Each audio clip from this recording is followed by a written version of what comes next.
Space, the final frontier and the latest frontier causing serious security concerns for the government. Legislation coming into force today to deter foreign actors from abusing our ground-based space infrastructure. Judith Collins is the Space Minister. It was done under urgency and she's with us this morning. Minister, good morning.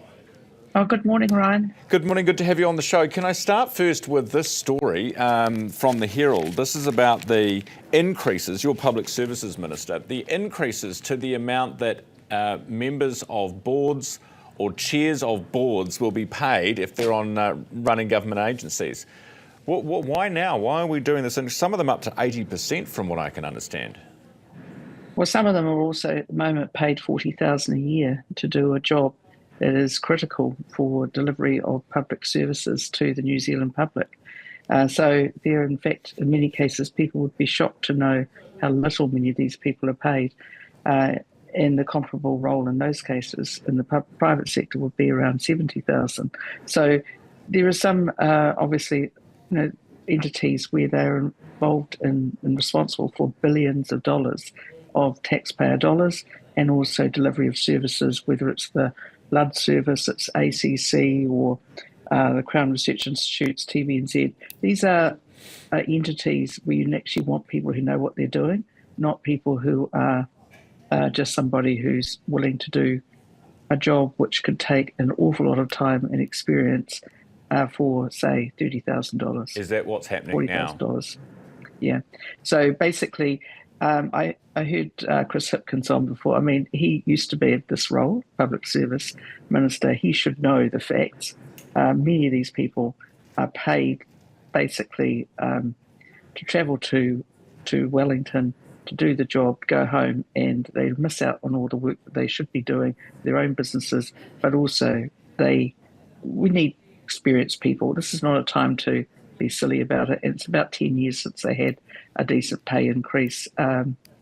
2 or 3 years ago, they got a 10% increase because even under Labor, they couldn't get people to do the job.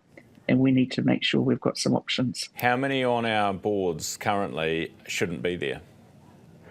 Oh, I think there's probably quite a bit of reshuffling going to go on. Obviously, I'm talking to other ministers, and as the Public Service Minister, I'm often involved in those discussions.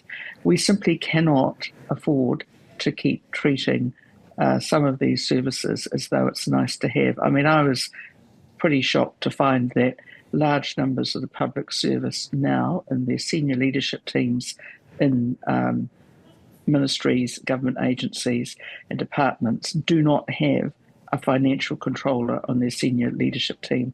So I have sent a letter out to ministers about this. I have also had the public service has contacted the chief executives and said this pathetic ignoring of the finances must stop. This is something that we never used to have, but what we've got now is there's been an awful lot of feelings, a lot of wokeisms, and a hell of a lot of delivery that hasn't been delivered. And yet you're about to pay everyone at the top a lot more. Well, how can you say a chairman of a board at the moment getting $40,000 is highly paid? Okay, fair enough. I mean, being a chair, I've been in these roles. To be fair, I know how hard they are. To be fair, how can you sit there and say that when you're offering the nurses less than inflation? Well, nurses now, of course, highly valued. They are getting on average, from memory, it's around about $110,000 a year.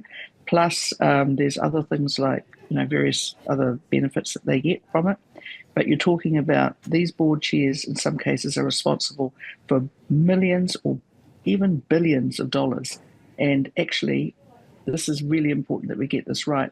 When I look at some of these board roles, I think it takes someone who really wants to give up an awful lot of time and their own money to take these roles on. And it's not just that. We need people who know what they're doing, highly experienced. All right. I look at something like Kāinga Ora, the housing portfolio. We've got someone in there now, knows what they're doing, total turnaround. And by the way, we cannot afford to go into billions of dollars of debt on all these entities. Yeah, but you got that person for the cheaper rate, right? Well, the thing is that you still have to... No, we often have to get the higher rates for things because we've been getting more and more people saying, look, I won't do the job for that because I'm having to give up another role to have the time to do it. And that's the other thing. So you do need to be competitive, but at the same time, if you're a very busy, very good and competent chair or experienced director, you've really got to want to help the country to do these jobs. Minister, let's turn to space. You've got this legislation done. It's coming into force from today. Can you give us an example of what foreign act, because we're hearing all about the foreign actors who were using local space infrastructure for nefarious purposes. Can you give us an example of exactly what's happened? Well, we've been involved, and I'll tell you what I can tell you without obviously breaching the rules around secrecy of these matters. But ground-based space infrastructure could be something like a particular telescope, or it could be some form of other activity that could monitor satellites, say, for instance, communication satellites or other sorts of satellites that are important to our country. And they could, for instance, know exactly what's going on, where those satellites are, what they're doing. Now, we've had instances in the past where foreign-based governments or actors associated with foreign militaries have come to New Zealand and said to our New Zealand providers of these services, look, we'd really like to have this because, my name's so-and-so, and this is what we want to do, and I'm interested in it. And our security agencies have been along to those landowners and have said, you do realise these are who these people really are. And those people, the New Zealanders have said, well, okay, stop, we're not going to do business deals. That is becoming less guaranteed now that people will listen. So therefore, we're putting this mechanism in place.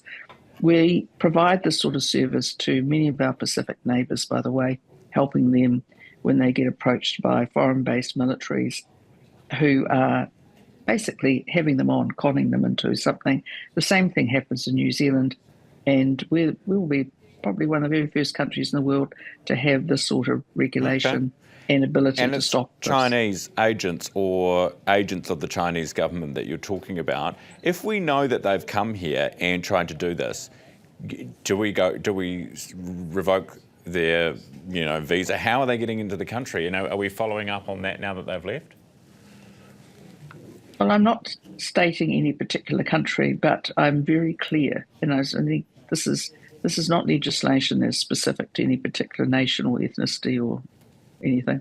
This is about anybody who comes in with a design to do what they're doing. So what we say is we have a regulatory system that will enable these to be approved by the Minister for Space, which is myself, and that system will go through quite a light touch, but it will be obviously backed up by the security agency. So, for instance, when I approve launches, vertical launches from, say, Mahia Peninsula, all of those have to go through the security agencies first before they come to me. So that's the same sort of system we're talking about. All right, Minister, appreciate your time this morning. Thanks so much for coming on. Space Minister Judith Collins, also Public Services.